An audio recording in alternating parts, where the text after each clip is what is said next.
तो hello guys, कैसे हो आप सभी लोग। उम्मीद करता हूँ कि आप सब बहुत ही अच्छे होंगे और मेरी वीडियोस को काफ़ी ज़्यादा एंजॉय कर रहे होंगे। मेरी वीडियोस आपको काफ़ी ज़्यादा एंटरटेन कर रही होंगी।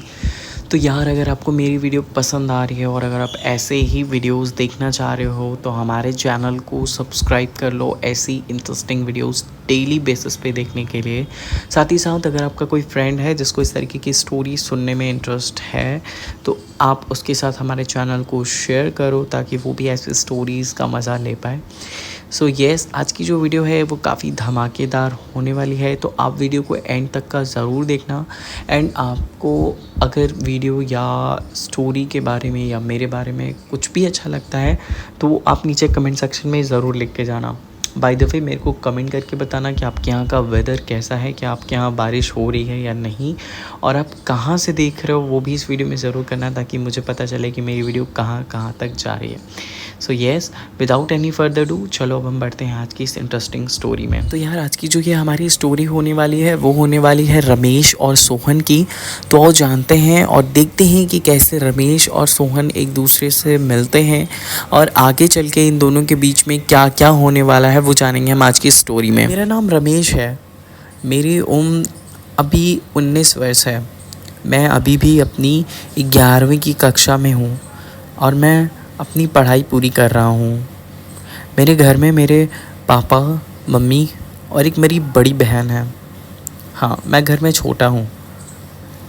हम 7 सज्जों के परिवार से हैं और मुझे अपनी चीज़ें हमेशा से पता रही हैं। मुझे इस चीज़ का अनुभव हमेशा से रहा है कि हाँ, मेरा खिंचाव एक लड़की की तरफ रहा है, पर मैंने कभी इन चीज़ों को अपनी फैमिली में ज़ाहिर नहीं होने दिया क्योंकि मुझे इस बात का हमेशा से अनुमान था कि अगर मेरे घर में किसी को पता चला तो शायद वो लोग मुझे मार दें या फिर मुझे घर से निकाल दे बाहर। और ख़ुद के पैर पे न होने के कारण मैं कुछ कर भी नहीं पाऊँगा। ये ज़रूर सोचा था कि एक रोज़ कभी अगर अपने पैर पे हुआ तो शायद कोई मुझे समझने वाला मिला, तो शायद कोई मेरे साथ चलने के लिए खड़ा हुआ तो शायद हाँ, मैं अपने घर में एक दिन जवाब ज़रूर दूंगा सबको। पर अभी के लिए मैं चुप था।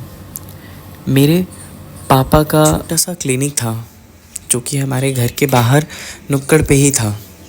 पापा सुबह चले जाते और शाम को 9 साढ़े 9 बजे तक क्लिनिक बढ़ा के ही वापस आया करते थे। पापा का एक दोस्त था जिसका नाम था सोहन, जो काफ़ी घर पे आया करता था। उसका आना जाना घर पे काफ़ी आम था। मैं उसके साथ काफ़ी मज़े किया करता था। वो यंग था, हट्टा कट्टा, बिल्कुल नौजवान एकदम। उसकी गठीली बॉडी देख के मैंने हमेशा अपना आपा खोया है, पर हाँ, कभी इन चीज़ों को सामने नहीं आने दिया क्योंकि मुझे पता था कि अगर मेरे घर में किसी को भी पता चला तो शायद वो मुझे मार डालेंगे जान से। इसलिए मैं उनको मन ही मन पसंद करता था, पर कभी उनके सामने या किसी के सामने ज़ाहिर नहीं होने दिया। पर हाँ, वो भी मुझसे काफ़ी लगा करते थे, काफ़ी मजाक किया करते थे वो भी मुझसे, और मुझे काफ़ी अच्छा लगता था। वो जब भी आते घर तो मेरे लिए चॉकलेट और बिस्किट्स लेके आया करते थे। वो काफ़ी मेरा केयर भी किया करते थे। हफ्ते के 3 दिन तो मानो वो हमारे ही घर पे रहते थे। हालांकि उनका घर तो दूर था, पर उन्होंने कभी दूरी जताई नहीं हमसे या हमारे परिवार से। हमारे परिवार में कभी भी नॉनवेज बने तो मानो उनका आना तो पक्का था, और बनाने वाला भी वही, मानो वो हमारे परिवार का एक सदस्य था। हमने कभी उसे गैर बनने ही नहीं दिया और ना ही उसने। उसके भी परिवार पे हमारी काफ़ी इज्जत थी, सारे लोग जानते थे। मैं और मेरी बहन को तो कितनी बार वो बाहर लेके गया है घुमाने, उसके घर पे भी लेके गया है वो। उसके भी परिवार वाले हम लोगों को अच्छे से जानते थे। मुझे उसके साथ घूमना काफ़ी पसंद था। एक रोज़ मेरे गांव पे चाचा जी की शादी पड़ी। पिताजी ने बोला सब चल रहे हैं और सोहन भी चलेगा। सोहन ने हाँ किया। हम सब गांव जाने को तैयार थे। सब तैयार हो चुके थे। सोहन बाहर गाड़ी लेके आता है, हम सब गाड़ी में बैठ जाते हैं। शादी वाले दिन काफ़ी इंजॉय करते हैं हम शादी में पहुंच के। वहाँ काफ़ी नाचना गाना होता है। सोहन हमारे परिवार में नहीं जाता, वो बाहर गाड़ी में ही बैठा था। पिताजी, अभी यहाँ क्यों बैठे हो, चलो। अरे नहीं यार, तुम आप लोग जाओ, मैं यहाँ ठीक हूँ। अरे यार क्या काम, क्या बात कर रहा है, चल उठ अंदर आ जा। अच्छा, हमारे साथ वो आता है, बड़ी चाची बड़े चाचा सबका पैर छूता है। वो काफ़ी इन्जॉय कर रहा था वो उस टाइम पे वहाँ पे भी। हमें भी काफ़ी खुशी थी कि वो हमारे साथ है। पूरे टाइम उसने वही गाने चलाए थे जो मुझे पसंद थे। अब मुझे काफ़ी अच्छा लग रहा था इस चीज़ को देखकर। हम वहाँ पहुँचते हैं, काफ़ी फ़न करते हैं हम। रात में वो कार में बैठा हुआ था, मैं उसके पास आके बैठता हूँ। मैंने बोला, और यहाँ क्यों बैठे हो, चलो ना अंदर। उसने बोला, नहीं बस ऐसे ही बैठा हूँ। देखा तो वो शराब पी रहा था। मैंने बोला, ये क्या पी रहे हो। बस ऐसे ही, पास शादी पार्टी है, आया हूँ तो एंजॉय कर लूँ। मैं उसके पास बैठा हुआ था। उसने मुझसे काफ़ी चीज़ें शेयर करनी स्टार्ट की। तुम काफ़ी अच्छे हो। मैंने बोला, तुम भी बहुत अच्छे हो। उसने बताया कि वो काफ़ी अकेला सा फील करता है, उसके पास कोई है नहीं। उसके परिवार में उसकी मम्मी है, उसे समझने वाला कोई नहीं। मैंने पूछा, क्यों, तुम्हारी कोई गर्लफ्रेंड नहीं बनी अभी तक। उसने बोला, नहीं, कभी इन चीज़ों पे ध्यान नहीं दिया मैंने पूछा, अच्छा तो अब बना लो, शादी में हो कितने सारे लोग हैं, तुम देख लो किसी को। उसने बोला, जब तुम हो तो फिर किस, और कुछ नहीं चाहिए मुझे। मैं काफ़ी शौक़ हुआ, मुझे सुन के काफ़ी अच्छा लगा। पर हाँ, मेरे अंदर एक डर था कि कहीं वो नशे में तो नहीं बोल रहा ये चीज़। मैंने बोला, तुम पागल हो गए कि नहीं, क्यों, तुम्हें मेरे साथ रह के खुशी नहीं मिलती है, मुझे बहुत अच्छा लगता है तुम्हारे साथ।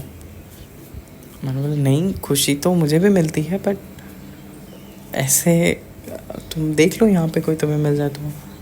नहीं यार, पहले एक रह चुकी है, बहुत गंदा धोखा दिया है उसने, अब किसी पे विश्वास करने का मन नहीं करता। अब तो जो हो तुम ही हो, तुम्हारे साथ रह के मुझे बहुत खुशी मिलती है। पता नहीं मैं क्या फ़ील करता हूँ, पर हाँ, तुम्हारे साथ रहना मुझे बहुत अच्छा लगता है। मैं काफ़ी शौक़ था। उसने मुझसे पूछा, तुम्हें मेरे साथ खुशी नहीं मिलती, तुम्हें मेरे से प्यार नहीं है। मैं काफ़ी शौक़ हुआ ये सुन के। मैंने डरते डरते पूछा, प्यार मुझे खुशी तो बहुत मिलती है तुमसे, मुझे तुम बहुत अच्छे भी लगते हो, पर पता नहीं क्यों उस सवाल का जवाब देने में मैं काफ़ी शर्मा रहा हूँ। और डर भी है मेरे अंदर कि तुम मेरे पिताजी के दोस्त हो, कहीं तुमने उनसे कुछ बोल दिया तो, और इस टाइम तुम नशे में हो, मैंने कुछ बोल दिया और तुमने बाद में घर में किसी को बोला तो बहुत प्रॉब्लम हो जाएगी। उसने कहा, नशे में हूँ, सब पता चल रहा है मुझे। इंसान नशे में होता है तो अक्सर वो सच बोलता है। और डरो नहीं, मैं पूरे होशो हवास में हूँ, मैं जो बोल रहा हूँ वो मुझे पता है, और जो तुम बोल रहे हो वो भी मुझे अच्छे से सुनाई दे रहा है। डरो नहीं, मैं किसी को कुछ नहीं बोलूँगा। मेरे अंदर है फ़ील तुम्हारे लिए, तुम मुझे अच्छे लगते हो, तुम्हारा वो बचपना, तुम्हारी नटखट हरकतें, तुम मुझे काफ़ी पसंद हो। मुझे ये सुन के काफ़ी अच्छा लगा। मैंने बिना शर्माते और हिचकिचाते हुए बोला, सोहन तुम भी मुझे बहुत पसंद हो, इनफैक्ट अभी से नहीं, बहुत पहले से हो। मैं तो तुम्हें बता नहीं पाया, मुझे हमेशा से डर था कि शायद तुम घर में कहीं किसी को कुछ बोलना दो, नहीं तो ये लोग तो मुझे मार ही डालेंगे। सोहन ने बोला, नहीं तुम परेशान नहीं हो, हम लोग हमेशा ऐसे ही साथ रहेंगे। हम दोनों ने उस रात एक दूसरे के साथ काफ़ी एंजॉय किया, साथ में बहुत देर तक बैठे, काफ़ी सारी बातें की, काफ़ी अच्छा लगा हमें। हम घर आए, फिर उसके बाद शादी ख़त्म हुई। सोहन अक्सर ऐसे ही घर आता रहा मेरे, और उसने काफ़ी कुछ किया है मेरे लिए अभी तक। कभी लगा ही नहीं कि मैंने एक लाइफ पार्टनर सच में पा लिया है, और काफ़ी डरता था मैं उसे खोने से। खैर, सोहन के होने से मेरी लाइफ में आज वो सब कुछ है जो मुझे चाहिए था, और आज मैं काफ़ी खुश हूँ सोहन को पाके। मुझे प्यार था जो मुझे मिल गया। तो यही थी हमारी स्टोरी। कैसी लगी आपको ये स्टोरी वो आप मुझे कमेंट सेक्शन में ज़रूर बताइएगा। उम्मीद करता हूँ कि आपको ये स्टोरी पसंद आएगी। अगर आपको स्टोरी पसंद आई हो तो वीडियो को लाइक, चैनल को सब्सक्राइब ज़रूर कीजिए। अगर स्टोरी पसंद आई है तो उसके बारे में कमेंट कीजिए या मेरे बारे में प्यारे प्यारे आपके कमेंट्स ज़रूर लिखिएगा। मैं मिलता हूँ आपसे दूसरी स्टोरी में, तब तक के लिए take care and bye bye. Love you and love you all.